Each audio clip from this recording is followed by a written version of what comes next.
ધરતી પર મનુષ્ય બનીને અવતાર લીધો એના બધા માટે આ વાણીનું મહત્વ। આ વાણી બધાના માટે અર્થાત પાતાળથી લઈને વૈકુંઠ સુધીમાં દેવી દેવતા ઋષિ મુનિ કે મનુષ્ય કોઈ પણ હોય બધાના માટે આ વાણી અવતરિત થઈ। હમણાં આખો સમાજ, આખો હિન્દુ સમાજ, સનાતન ધર્મ, દેશમાં રહેવા વાળા, વિદેશમાં રહેવા વાળા બધાનું એક લક્ષ્ય શું છે હમણાં વર્તમાનમાં? મહાકુંભ। બધાનું લક્ષ્ય શું છે? મહાકુંભ। જોરશોરથી પ્રચાર કર્યો, લાખો કરોડો રૂપિયા ખર્ચ કર્યો। ઉદ્દેશ્ય શું રાખ્યો? ઉંગળવાનું। શું રાખ્યું ઉદ્દેશ્ય? ઉદ્દેશ્ય રાખ્યું ને એ ગંગા યમુના સરસ્વતી નદીનું ત્રણેય નદીઓનું સંગમ મિલન એ સ્થાન તો હજારો વર્ષોથી છે। તો આ જ ઉંગળવાનું મુક્તિ થાય એ કોઈ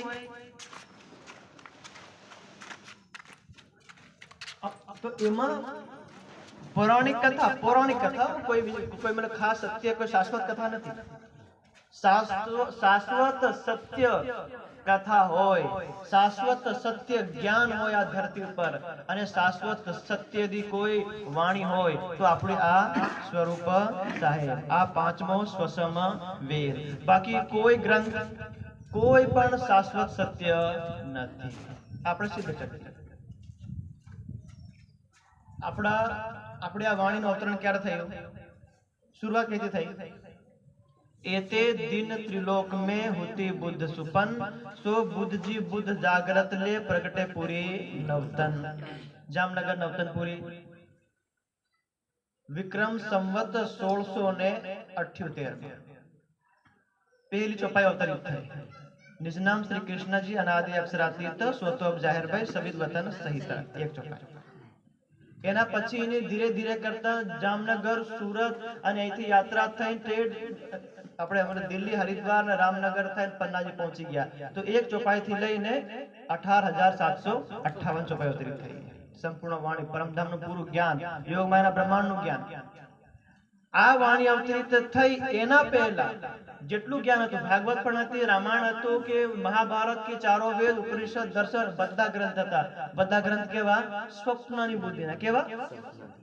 આ ચોપાઈ में કીધું એતે દિન ત્રિલોક में અર્થાત આ ધરતી, મૃત્યુલોક, સ્વર્ગલોક અને વૈકુંઠ લોક ત્રિલોક में होती बुद्ध सुपन, સ્વપ્નની બુદ્ધિ હતી। અર્થાત સ્વપ્નની બુદ્ધિ હતી તો આ આપણી વાણી અવતરિત થઈ એના પહેલા જેટલા શાસ્ત્રો લખાયા એ બધા કયા બુદ્ધિથી લખાયા? સ્વપ્નની બુદ્ધિથી લખાયા। અને આ વાણી સો બુદ્ધજી બુદ્ધ જાગૃત લે, જાગૃત બુદ્ધિ લઈને નવતનપુરી પ્રગટ થયા તો આપણી પહેલી ચોપાઈ ઉતરી એ કઈ બુદ્ધિની ઉતરી? જાગૃત બુદ્ધિની ઉતરી, સ્વપ્નની બુદ્ધિની ઉતરી નહીં। સ્વપ્નની બુદ્ધિ અર્થાત આ પાતાળથી લઈને વિષ્ણુ ભગવાનના ઘર સુધી જેટલી બુદ્ધિ છે બધી સ્વપ્નની ગણાય। યોગ માયાના બ્રહ્માંડમાં પ્રવેશ કરીએ તો એ જાગૃત બુદ્ધિ ગણાય અને પરમધામમાં પ્રવેશ કરીએ તો નિજ બુદ્ધિ ગણાય। તો આપણી આ વાણી જાગૃત બુદ્ધિ અને નિજ બુદ્ધિની વાણી, આ દુનિયાના સ્વપ્નની બુદ્ધિની વાણી નથી। આપણે ભાગવતની કથા સાંભળીએ તો ભાગવતમાં એમ કહેવામાં આવે 4 પ્રકારના પ્રલય, નિત્ય, નૈમિત્તિક, પ્રાકૃતિક અને મહાપ્રલય। 4 પ્રકારના પ્રલયમાં એક પહેલો પ્રલય થાય નિત્ય પ્રલય। નિત્ય પ્રલય મતલબ પ્રતિદિન કોઈકનું મૃત્યુ થાય। એ મનુષ્ય હોય કે કીડો મકોડો, જીવ જંતુ, પશુ પક્ષી કોઈ પણ હોય, કોઈનું એને રોજ પ્રતિદિન હર સેકન્ડ હર પલ એ નિત્ય પ્રલયમાં આવે। પછી આવે નૈમિત્તિક પ્રલય આવે। નૈમિત્તિક પ્રલય પાતાળથી લઈ અને સ્વર્ગ સુધી। હમણાં આપણને કોઈકને લાગતું હોય કે હું આમ કરું તેમ કરું, ભાગવત સાંભળું, સ્વર્ગમાં જાઉં, પણ એ સ્વર્ગ બધી બીજા નંબરના પ્રલયમાં સ્વાહા। આ હું નથી કહેતો, મારી વાણી નથી કહેતી, એ જે ભાગવત કહે છે, જે ભાગવત વાળા ભાગવત સંભળાવીને સ્વર્ગમાં મોકલે ને એ સ્વર્ગથી હું પૂરું કરી આવે। ત્રીજો પ્રલય આવે પ્રાકૃતિક પ્રલય। પ્રાકૃતિક પ્રલયમાં પાતાળથી લઈને વૈકુંઠ સુધી। ધ્યાન રાખજો, હજી કોઈને મને બ્રહ્મા વિષ્ણુ નું નામ લઈ અને વૈકુંઠમાં જઈને બેહવાનું હોય તો ત્રીજા નંબરના પ્રલયમાં વૈકુંઠનો પણ પ્રલય એ ભાગવતમાં આપણે વાંચી લેવાનું। ચોથો પ્રલય આવે તો એને કહેવાય મહાપ્રલય। મહાપ્રલયમાં 14 લોકનું બ્રહ્માંડ, એવા એવા લાખો બ્રહ્માંડ, સાત શૂન્ય અષ્ટાવરણ અને નિરાકાર, કોઈ પણ રે નહીં. ત્યાં માત્ર રે યોગમાયાનું બ્રહ્માંડ અને પરમધામ. તો સ્વપ્નની બુદ્ધિનું બનેલું બ્રહ્માંડ, સ્વપ્નની બુદ્ધિમાં બનેલા બધા દેવતા, સ્વપ્નની બુદ્ધિમાં બનેલું બધું શાસ્ત્ર મહાપ્રલયમાં સમાપ્ત. તો કોણ રહેવાનું છે? ખાલી એક પાંચમો શ્વસમ વેદ. એમને માનવા વાળા, તાર્થ મંત્ર લેવા વાળા પન્નાજી જે અત્યારથી લઈ લે એ આરામથી આજે મહાપ્રલયમાં આરામથી પાર થઈ જાય. અને જે જીવ ખાવામાં, પીવામાં, ખેતર ખળામાં, માયામાં, સંસારમાં, પાપમાં ડૂબેલા છે એ બધા પશ્ચાત આપણી આગમાં રડવાના. જાવું બધાને છે. માન લો કે આપણું આ ગામ ફળિયું પૂરું નષ્ટ થઈ જાય, કઈ જવાનું? જાવું જ પડે આપણે. જેવી રીતે ભારત ને પાકિસ્તાનનો ભાગલો થયો 1947 ભારત પાકિસ્તાનનો ભાગલો થયો. અને પહેલા કીધું, શરૂઆતમાં કીધું કે જે ભારતના મુસલમાન અને હિન્દુ અહીં રહેવાના, પાકિસ્તાન વાળા ત્યાં રહેવાના, પણ ત્યાં વાળા રગેટી કાઢી. પાકિસ્તાન વાળાની મુસલમાનોએ આપણા ભાઈઓ, આપણા હિન્દુઓને રગેટી કાઢ્યા. તો હવે એ તઈનું ઘોર પરિવાર બધું ખેતર ખળા એ છોડો, ચિત્ર ખાલી એક જોડ પહેરેલા હતા ને તી લીન એવી જેમ તેમ જાન બચાવી, પ્રાણ બચાવીને આયા. અહીં આયા એટલે અહીં રહેવા માટે કઈ જમીન, કઈ ઘર પરિવાર, ખેતર કે કઈ ઝાડનું ઓઠા સિવાય કઈ હતો નહીં. શૂન્યથી શરૂઆત કરી. હજી પહેલેથી આવી જતા કે ભાઈ અહીં ખટપટ થઈ શકે છે, ચાલો આપણે આ ભાગલા પડે એને કરતા અહીંનું પેલું વેચી વેચી અને જેમ તેમ જેટલા પૈસા મળે શાંતિથી અહીં ભારતમાં આવીને રહી જતા. શું થતું? આરામથી રહી શકતા હતા. પણ પરિવાર ખોઈ દીધો, ધન સંપત્તિ ખોઈ દીધું અને જમીન જાયદાદ બધું ખોઈ દીધું. સમય રહેતા નહીં હમણાં. એટલે તેવી રીતે વર્તમાનમાં આ વાણી અવતરિત થઈ. જાગ્રત બુદ્ધિનું જ્ઞાન આપણે ઘેર આંગણે, આપણે કઈ સ્નાન કરવા માટે પેલા કુંભના મેળામાં ટાઢમાં જવાનો નથી. ઘેર આંગણે બઠા રાજ્ય ઉંગળાવાયા. અને ઘેર આંગણે નહીં ઉંગળું ને પછી દુનિયામાં કોઈ બીજો વસ્તુ બન્યો નથી સ્નાન કરવા માટે. એટલે આ વાણીને આગળ આપણે સાંભળો તો આપણો જીવ જન્મો જન્માંતરનો આ માયામાં ફસેલો છે એ આપણો જીવ પાર થઈ જાય. દુનિયામાં કોઈ મંત્ર, કોઈ તંત્ર, કોઈ જ્ઞાન, કોઈ દેવી, કોઈ દેવતા, કોઈ ઋષિ, કોઈ મુનિ, કોઈની તાકાત નથી કે આપણા જીવને આ બ્રહ્માંડથી પાર કરે. કોઈની તાકાત નથી. માત્ર એક આ શ્વસમ પાંચમો આપણી તારતમ વાણી. અને જે સુંદર સાથ તારતમ લે, જે સુંદર સાથ પન્નાજી જઈને પરિક્રમા કરે, અને જે ઘેર બેઠા પૂજા પાઠ પદ્ધતિ કરે, ઘેર બેઠા વાણીનું ચિંતન મંથન કરે અને આચરણ કરે, અને ઘેર બેઠા રાષ્ટ્રમાં નામ લે, જે કઈ જપે પણ રાજ્યનું નામ દિલમાં હોય એવું થાય. પલક ઝપકતા वाणी मेरे पीरू की न्यारी जो संसार निराकार के पार थे तीन पार के भी पार. एक सेकंड लागे કહેવા માટે સેકન્ડ પણ લાગતો નથી. આટલું આ જ્ઞાન ઘેર. હમણાં આપણને લાગે કે આપણે કથા સાંભળ્યું કે ભાઈ શંકર ભગવાન કરતા મોટો કોઈ નહીં મળે અને બ્રહ્મા કરતા મોટો કોઈ નહીં મળે, વિષ્ણુ ભગવાન કરતા મોટો કોઈ, આપણને એમ લાગે. પણ એવું પૂછવા જાઓ, શંકર ભગવાન, વિષ્ણુ ભગવાન ત્રણેય દેવતા કોઈ ઉપર ના જ બેઠા, અહીં હિમાલયમાં બેઠા. શંકર ભગવાન છે કઈ કૈલાસ પર્વત ઉપર, તો કૈલાસ પર્વત કઈ છે? હિમાલય. વિષ્ણુ ભગવાન લક્ષ્મી કઈ છે? સુમેરુ પર્વત ઉપર, તો સુમેરુ પર્વત હિમાલય. ક્ષીરસાગર બ્રહ્માજી કઈ બેઠા? ક્ષીરસાગરમાં, તો ક્ષીરસાગર કઈ છે? જે માનસરોવર એ ક્ષીરસાગર, તો બ્રહ્મા કઈ બેઠા? તો એ અને પાતાળ કઈ? આપણા આ ગુજરાત की ભારતની ધરતીથી તમે નીચે જાઓ અને બિલકુલ સમુદ્ર કિનારે અને આપણે દક્ષિણ આફ્રિકા, શ્રીલંકા, આ બધા પાતાળ. સમુદ્ર કિનારે જેટલા દેશ એ બધા પાતાળમાં આવે, અને જે જમીન ઉપર છે આપણે બધા છે, આપણો આ મને એમપી ગુજરાત ઉપર જાઓ એ બધા મધ્યસ્થમાં આવી જાય. અને જેમ જેમ સૂક્ષ્મતામાં જાઓ, ઉપર જાઓ આપણે હિમાલયમાં, એ વૈકુંઠ આવી જાય. તો 14 લોકનું બ્રહ્માંડ આ ધરતી ઉપર, કે સ્વર્ગ વૈકુંઠ ઉપર હવામાં લટકેલું નથી. જે હારા કર્મ કરે એમને અસલનું ઘોર મળે, અને અસલ ધાર્મિક માતા પિતા મળે, અને એમને બહુ બધી અસલ મળે, પુણ્ય અસલના ઉત્પન્ન થાય, બધાની આજ્ઞા થાય, બધા સુખ શાંતિ સમૃદ્ધિથી બધાનું માન સન્માન કરે, એ સ્વર્ગ. અને જીને ઘેર ઉઠે તેવા હાય તોબા, અને બપોરે હાય તોબા, રાત્રે હાય તોબા, અને ફેર નિંદર માંથી હમણું આવે તીજ હાય તોબા, એ નરક. ઈ જ નરક, બીજું કોઈ નરક સ્વર્ગ છે નહીં.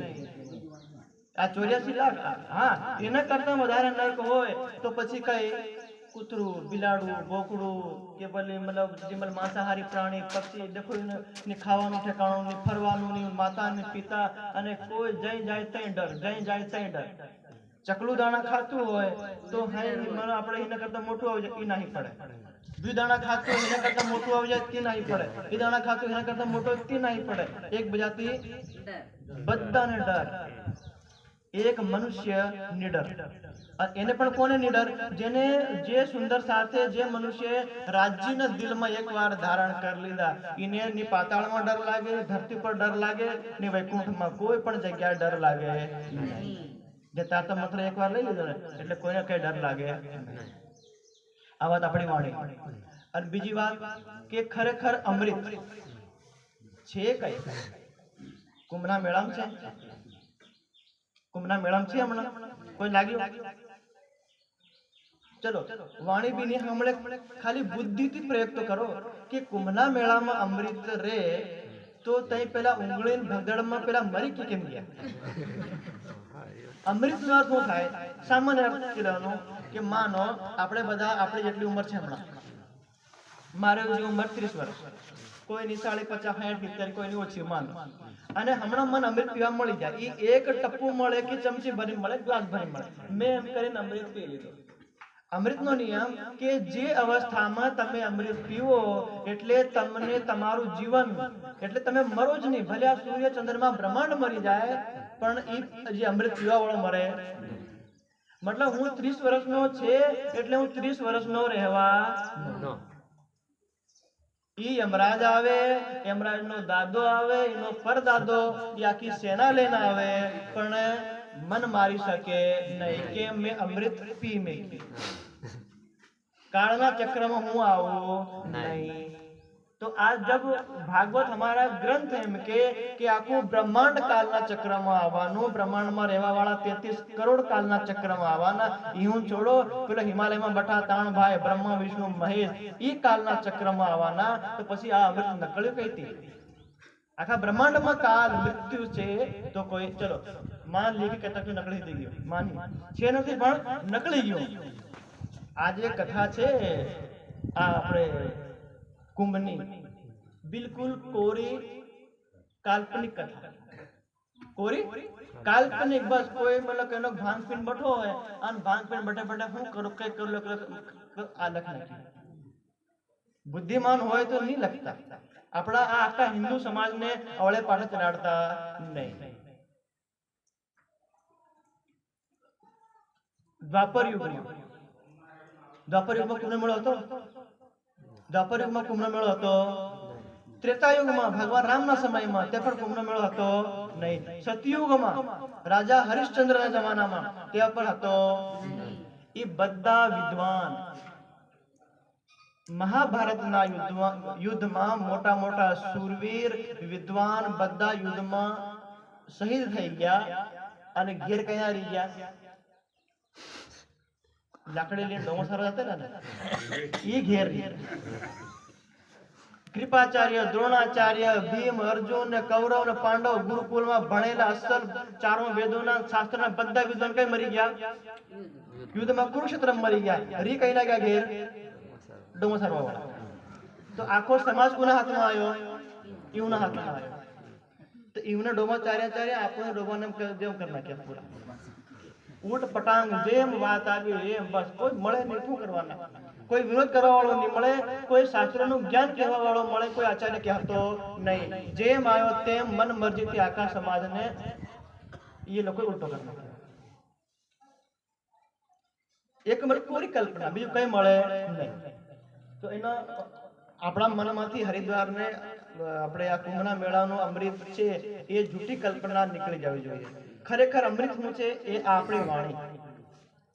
तारतम जागृत बुद्धि अने निज बुद्धि ना ज्ञान सिवाय આ દુનિયામાં કોઈ પણ ગ્રંથ અમૃત કહેવાય નહીં. અમૃત કોને કહેવાય? જેને પીવાથી, દિલમાં ધારણ કરવાથી તમારો જીવ એકવાર યોગમાયાના બ્રહ્માંડમાં પ્રવેશ થઈ જાય તો તમારે પાછો જન્મ લેવો પડે નહીં. એને કહેવાય અમૃત.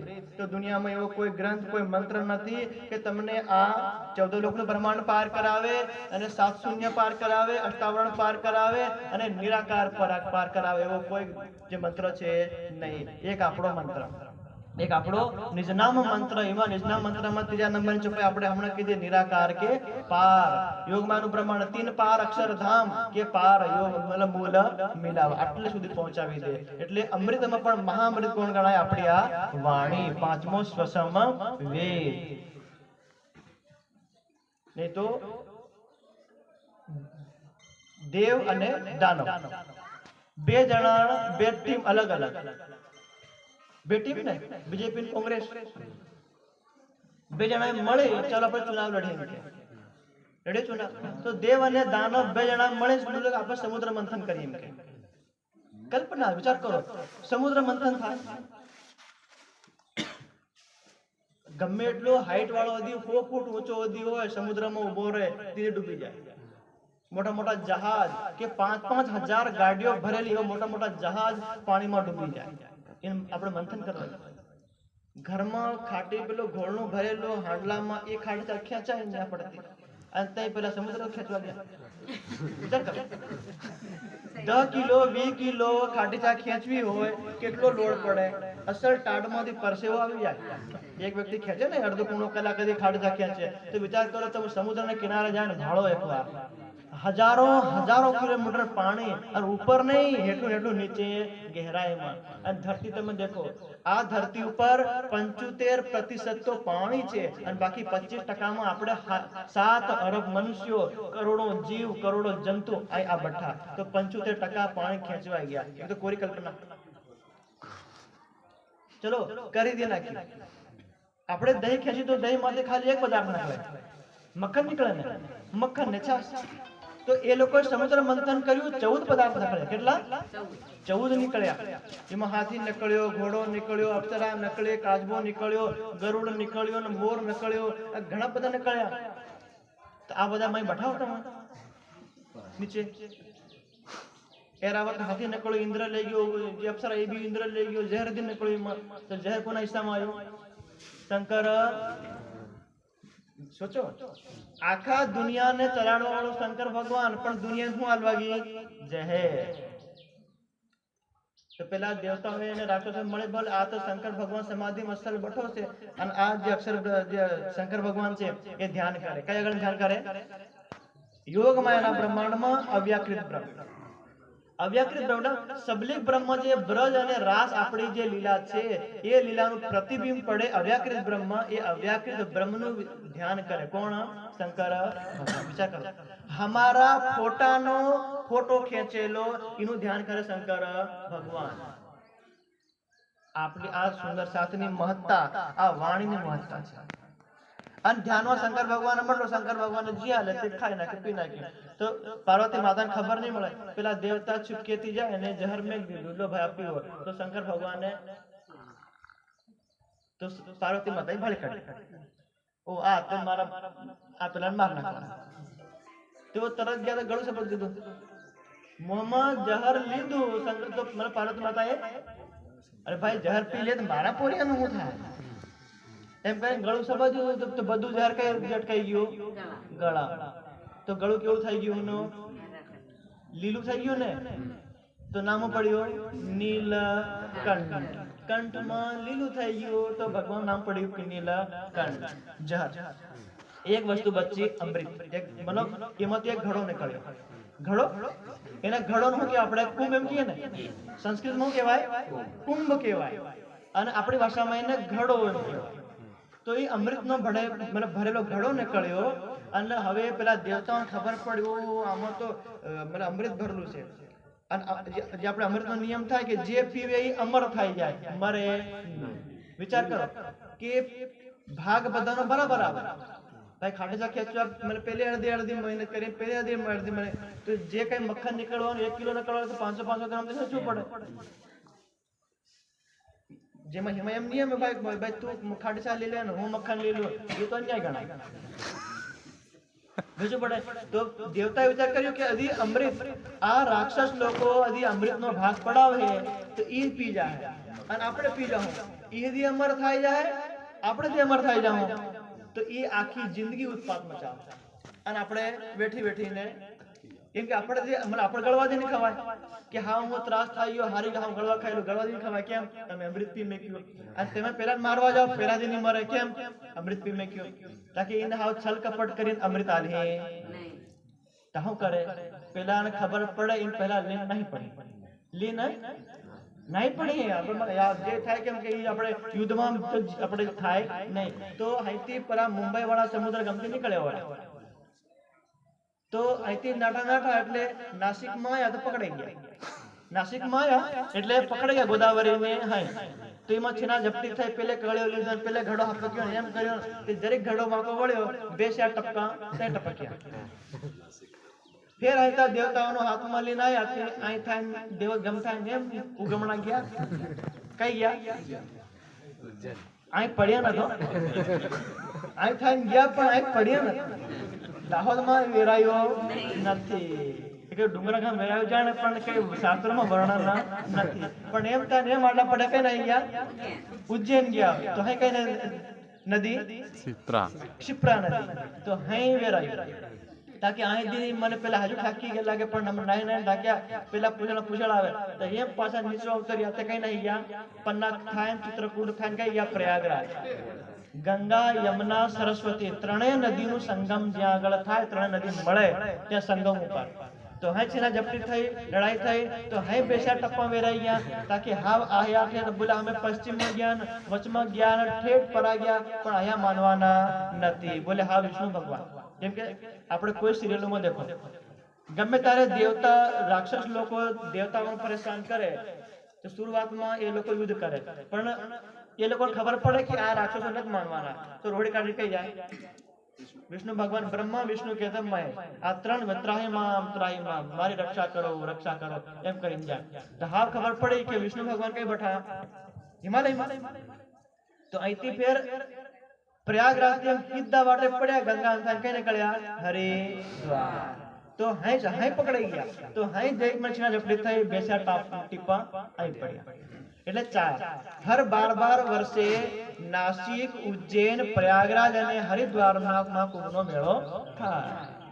ફેર હૈતા પરા એમ હિમાલયમાં નહીં ગયા અને હિમાલયમાં ના ગયા તો વિષ્ણુ ભગવાન ખબર પડી કે ભાઈ દેવતાઓને પેલા લોકો પરેશાન કરે છે તો માર જવું પડે મતલબ એ લોકોએ વાટે ચાલતા ફોન કરી દીધેલો હમણાં આપણે ફોન કરી દઈએ આપણે ગાડી લઈને આવતા જાય અને ફોન કરતા જાય કે ભાઈ તમે ઓરા હામાં આવજો અને અમે ઓરાતા આવી રહ્યા છે બચાવવા હારો તો અહીં પેલા દેવતા લોકો જે લોટો લઈને ગયા અને પરાતા વિષ્ણુ ભગવાન હામાં આયા અને તરત મતલબ આ બધી વાત પેલો જે અમૃતનો ભરેલો ઘડો હતો એ ઘડો વિષ્ણુ ભગવાનને પકડાવ્યો છે.